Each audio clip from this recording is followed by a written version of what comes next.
दिल्ली के एक high security intelligence bureau control office में रोज सुबह एक 17 साल का लड़का चाय देने आता था। नाम था राघव। सब उसे चोटू बुलाते थे। राघव का काम सिंपल था, चाय बनाना, कप्स में देना और चुपचाप वापस चले जाना। लेकिन उसकी आंखों में कुछ अलग था, क्यूरियोसिटी। ऑफिस में बड़े बड़े स्क्रीन्स पर लाइव सर्वेलेंस फीड्स चलती रहती थी।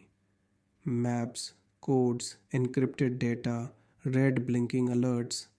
राघव जब भी चाय सर्व करता, वो एक सेकंड के लिए स्क्रीन्स को ज़रूर देखता, क्योंकि सच ये था, राघव सिर्फ चाय वाला नहीं था, वो एक सेल्फ स्टडी टेक जीनियस था। रात को घर जाकर वो फ्री यूट्यूब वीडियो से कोडिंग और नेटवर्किंग सीखता था। पुराना सेकंड हैंड लैपटॉप था जिसमें क्रैक्ड स्क्रीन थी, पर सपने बिल्कुल क्लियर थे। एक दिन सब बदल गया। एक सुबह कंट्रोल रूम में पैनिक मच गया। मैं सर्वर क्रैश हो गया था, screens black, live feeds banned, encrypted communication freeze.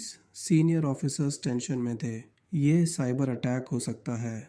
Top IT team को बुलाया गया, लेकिन इश्यू कॉम्प्लेक्स था। सिस्टम बार बार रिबूट हो रहा था। राघव चुपचाप कॉर्नर में खड़ा सब देख रहा था। उसने नोटिस किया, सर्वर रैक के पास एक स्पेसिफिक रूटर पर रेड लाइट अनयूजुअल पैटर्न में ब्लिंक कर रही थी। उसने धीरे से कहा, सर, शायद डीडॉस अटैक हो रहा है और फायरवॉल के पोर्ट कॉन्फ़िगरेशन में लूप बन गया है। रूम एक सेकंड के लिए साइलेंट हो गया। एक ऑफिसर गुस्से में बोला, तुम चाय दो और जाओ, यह नेशनल सिक्योरिटी का मैटर है। लेकिन चीफ टेक्निकल ऑफिसर ने पूछा, तुम्हें कैसे पता?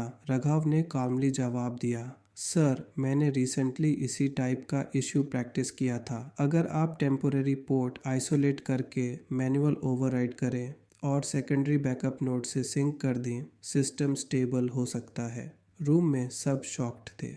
चीफ टेक्निकल ऑफिसर ने रिस्क लिया, एग्जैक्टली वही स्टेप्स फॉलो किए।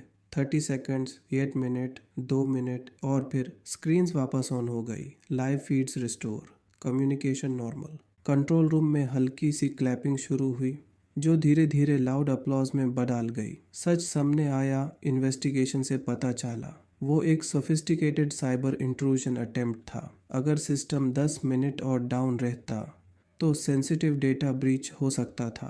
चीफ ने राघव को बुलाया और कहा, तुम सिर्फ चाय सर्व नहीं करते, तुमने देश को सर्व किया है। उस दिन के बाद राघव को वहाँ इंटर्नशिप ऑफर हुई, सरकारी स्कॉलरशिप मिली और कुछ सालों बाद वही चाय वाला लड़का बना साइबर सिक्योरिटी डिवीज़न का यंगेस्ट ऑफिसर।